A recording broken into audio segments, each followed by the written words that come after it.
ہماری آج کی ویڈیو ہے حضرت مسیح موعود علیہ السلام کی پاکیزہ زندگی اور قوم کی گواہی۔ مخالفین بہت دفعہ حضرت مسیح موعود علیہ السلام کے کردار پر بہت ساری باتیں کرتے ہیں، طرح طرح کے الزامات بھی لگاتے ہیں۔ آج ہم اس ویڈیو میں حضرت مسیح موعود علیہ السلام کی پاکیزہ زندگی کے بارے میں کچھ تفصیل بیان کریں گے اور کچھ ویڈیو بھی دکھائیں گے۔ جو ہمارے چینل پر نئے ہیں وہ چینل کو سبسکرائب اور ویڈیو کو شیئر ضرور کر دیں۔ قرآن کریم نے اللہ تعالیٰ کے ماموروں کی جو سچی تاریخ پیش کی ہے، اس سے معلوم ہوتا ہے کہ خدا کے ماموروں کی صداقت کی ایک بہت بڑی دلیل دعوے سے پہلے ان کی پاک زندگی ہوتی ہے۔ اللہ تعالیٰ انہیں شرک اور دوسری بدیوں سے محفوظ رکھتا ہے، اور وہ قوم کے اندر ایک نہایت اعلیٰ اخلاق سے بھرپور زندگی گزارتے ہیں، اور قوم ان کے پاک کردار کی گواہی دینے پر مجبور ہو جاتی ہے۔ دعوے کے بعد دشمن ان پر ہر طرح کے الزام لگاتا اور گند اچھالتا ہے، مگر دعوے سے پہلے کی زندگی پر کسی طرح بھی انگلی نہیں اٹھا سکتا۔ پس دعوے کے بعد کے اعتراضات قابل توجہ نہیں، کیونکہ وہ دشمنی کی نظر سے کیے جاتے ہیں، بلکہ وہ پاک کردار لائق توجہ ہے جب وہ ایک عام فرد کی حیثیت سے زندگی گزار رہا ہوتا ہے۔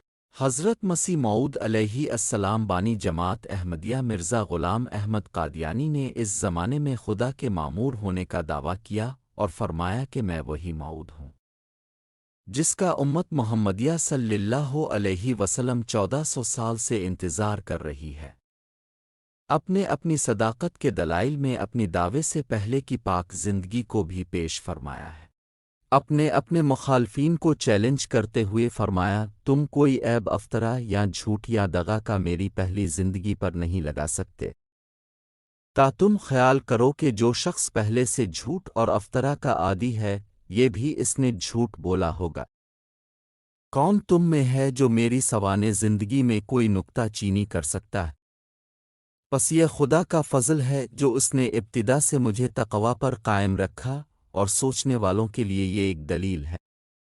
پھر فرمایا، میری ایک عمر گزر گئی ہے، مگر کون ثابت کر سکتا ہے کہ کبھی میرے منہ سے جھوٹ نکلا ہے؟ پھر جب میں نے محض للہ انسانوں پر جھوٹ بولنا متروک رکھا اور بارہا اپنی جان اور مال کو صدق پر قربان کیا، تو پھر میں خدا تعالیٰ پر کیوں جھوٹ بولتا؟ اس چیلنج پر 100 سال ہونے کو آئے ہیں، مگر کسی کو اس کا جواب دینے کی ہمت نہیں ہوئی۔ دعوے کے بعد تو مخالفین ہر طرح کے الزام لگایا ہی کرتے ہیں، مگر دعوے سے پہلے کی زندگی پر نہ صرف کوئی انگلی نہیں اٹھا سکا، بلکہ 200 لوگوں نے آپ کی پاکیزگی کی گواہی دی، جنہوں نے آپ کو دیکھا اور جن کا آپ سے واسطہ پڑا۔ مولوی محمد حسین صاحب بٹالوی، مشہور اہل حدیث عالم مولوی محمد حسین صاحب بٹالوی نے دعوے کے بعد آپ کی شدید مخالفت کی، مگر اس سے پہلے انہوں نے آپ کی کتاب براہین نے احمدیہ پر تبصرہ کرتے ہوئے لکھا، مؤلف براہین نے احمدیہ مخالف و موافق کے تجربے اور مشاہدے کی روح سے واللہ حاسبہ شریعت محمدیہ پر قائم و پرہیزگار اور صداقت شعار ہیں۔ مولانا ابوالکلام آزاد صاحب، ہندوستان کے مشہور عالم دین اور مفسر قرآن اور صحافی ابو الکلام آزاد گواہی دیتے ہیں، کیریکٹر کے لحاظ سے مرزا صاحب کے دامن پر سیاہی کا چھوٹے سے چھوٹا دھبا بھی نظر نہیں آتا۔ وہ ایک پاک باز کا جینا جیا اور اس نے ایک متقی کی زندگی بسر کی۔ غرض یہ مرزا صاحب کی ابتدائی زندگی کے 50 سالوں نے باللحاظ اخلاق و عادات اور کیا باللحاظ خدمات و حمایت دین مسلمانان نے ہند میں ان کو ممتاز، برگزیدہ اور قابل رشک مرتبے پر پہنچا دیا۔ منشی سراج جلدین صاحب، مشہور مسلم لیڈر اور صحافی اور شاعر مولانا ظفر علی خان صاحب کے والد بزرگوار منشی سراج جلدین صاحب ایڈیٹر اخبار زمیندار گواہی دیتے ہیں، ہم چشم میں دید شہادت سے کہہ سکتے ہیں کہ جوانی میں بھی نہایت صالح اور متقی بزرگ تھے۔ آپ بناوٹ اور افطرا سے بڑی تھے۔ سیالکوٹ کے عوام حضرت مسیح موعود علیہ السلام نے دعوے سے پہلے جوانی کا کچھ عرصہ سیالکوٹ میں گزارا، اور آپ کے تمام ملنے جلنے والے آپ کے تقوی اور نیکی کے دل سے قائل تھے۔ جن لوگوں کے پاس اپنے قیام فرمایا وہ آپ کو ولی اللہ قرار دیتے تھے۔ سید میر حسن صاحب ہندوستان میں علوم شرقیہ کے بلند پایہ عالم اور علامہ اقبال کے استاد مولوی سید میر حسن صاحب نے آپ کو اسی دور میں 28 سال کی عمر میں دیکھا اور بعد میں یوں گواہی دی۔ آپ عزلت پسند اور پارسا اور فضول لغویات سے مجتنب اور محترس تھے۔ ادنا تأمل سے بھی دیکھنے والے پر واضح ہو جاتا تھا کہ حضرت اپنے ہر قول و فعل میں دوسروں سے ممتاز ہیں۔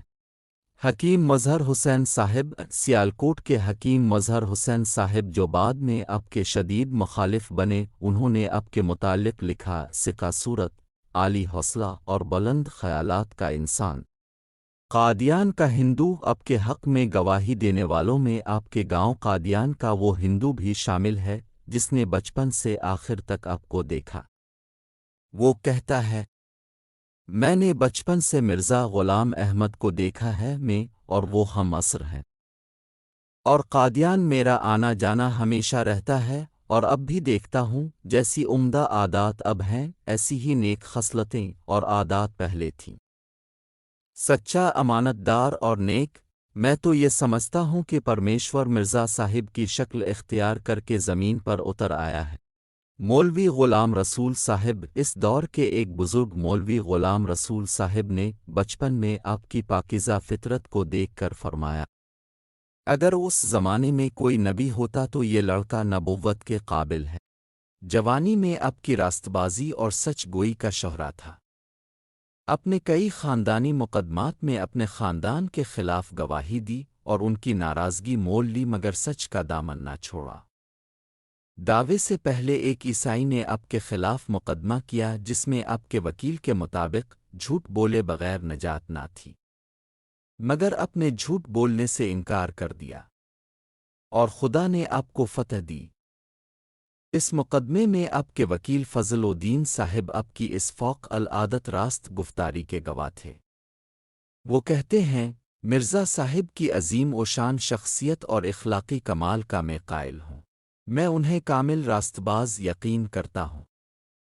نامور صحافی جناب مولانا شریف بنگلوری ایڈیٹر منشور محمدی نے آپ کے متعلق یہ کلمات استعمال فرمائے، افضل العلماء فاضل جلیل جرنیل فخر اہل اسلام ہند مقبول بارگاہ سمت جناب مولوی مرزا غلام احمد صاحب، مشہور با کمال صوفی حضرت احمد جان صاحب لدھیانوی نے آپ کے خدمت دین کے بے پایہ جذبوں کو دیکھ کر فرمایا، ہم مریضوں کی ہے تم ہی پہ نظر، تم مسیحا بنو خدا کے لیے۔ حضرت مسیح موعود و مہدی موعود مرزا غلام احمد قادیانی علیہ السلام کے پاکیزہ کردار اور اعلیٰ اخلاق کے بارے میں جتنی گواہیاں اوپر درج کی گئی ہیں ان میں کوئی ایک بھی احمدی نہیں ہے، بلکہ کئی تو حضرت مرزا صاحب کے سخت مخالف ہیں، مگر خدا نے حضرت بانی جماعت احمدیہ کے حق میں ان کی زبان سے یہ کلمات جاری کروائے، اور حضور ہی کے الفاظ میں سوچنے والوں کے لیے یہ ایک دلیل ہے جس کی طرف سب نظریں اٹھ رہی تھی۔ خدا نے اسی کو مسیحا بنا دیا، کہیں ہم اس کو پہچاننے سے محروم تو نہیں رہ گئے؟ سوچو سوچو سوچو اور غور کرو۔ یہ جو مسلمان ہیں ان سے کوئی امید نہیں۔ صحیح۔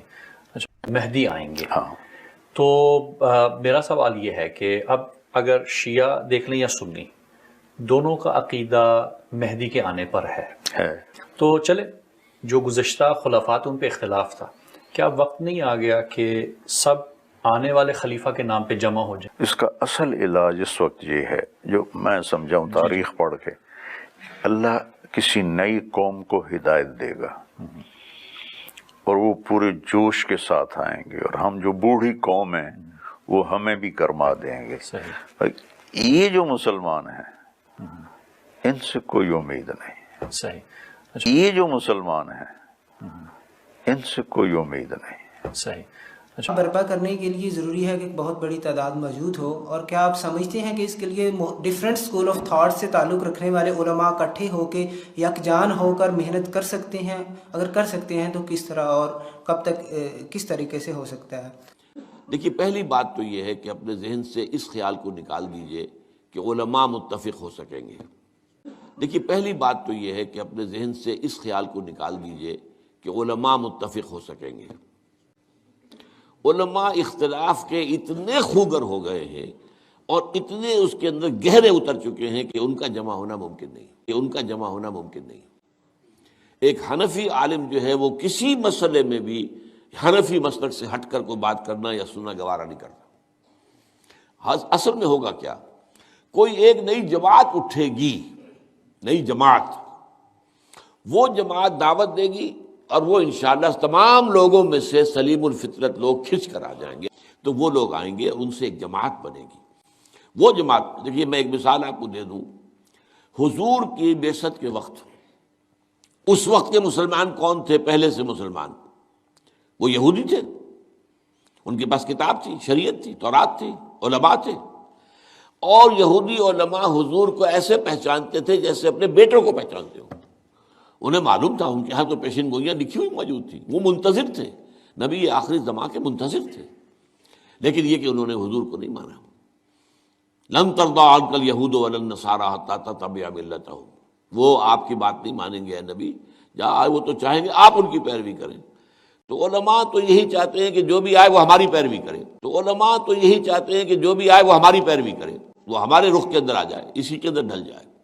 اس لیے اس کی بجائے ایک نئی جماعت جس میں کہ انشاءاللہ ان تمام حلقوں سے لوگ پھر شامل ہوں گے، آئیں گے کھنچ کر، اور پھر ایک جماعت بنے گی، اور ریولوشن لانے کے لیے جو ہے بہت بڑی تعداد کی ضرورت نہیں ہوتی، اشہد اللہ الہ الا اللہ وحدہ لا شریک لہ واشہد ان محمدا عبدہ ورسولہ اشہد اللہ الہ الا اللہ وحدہ لا شریک لہ واشہد ان محمدا عبدہ ورسولہ۔ اس حوالے سے حضور نے جو انقلاب برپا کیا تو کیا آپ کے ساتھ لاکھوں آدمی تھے؟ آخری دم تک بھی چند ہزار صحابہ تھے نا، ورنہ جب آپ نے پروسیس شروع کیا ہے تو کتنے تھے آپ کے ساتھ آدمی؟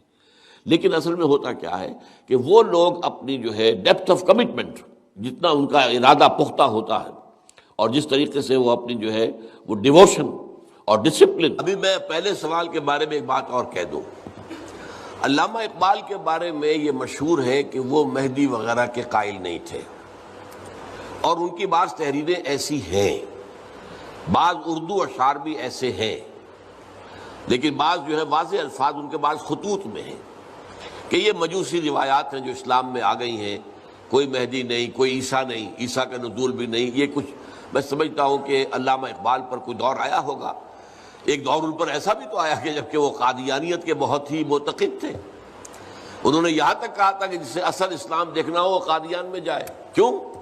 وہاں ایک نظام تھا، ایک شخص سے بیعت تھی، ایک ڈسپلن تھا، پورا ماحول اسلام کے مطابق تھا۔ وظاہر باقی تو ان میں خرابی تو یہی ہے کہ انہوں نے غلام احمد قادیانی کو نبی مان لیا، باقی مسلمانوں والے کام تو ان کے ہیں، اور وہ ایک جگہ پر ایک آبادی انہوں نے ایک اپنے اسلامی اصولوں کے مطابق بنا لی۔ تو اس کے بارے میں علامہ اقبال نے کہا کہ اسے صحیح اسلام دیکھنا ہو وہ جائے اور قادیان میں دیکھ، اینڈ لسن اینڈ اوبے۔ بیٹھ جائیں، حضور نے فرمایا ہے تو اس بیٹھ جائیں۔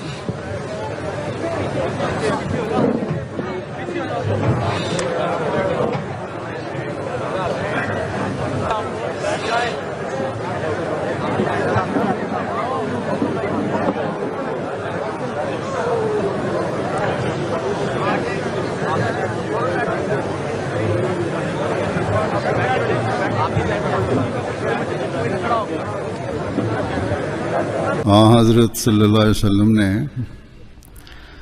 جب یہ فرمایا کہ تم میں نبوت قائم رہے گی اس وقت تک جب تک اللہ تعالی چاہے، پھر اس کے بعد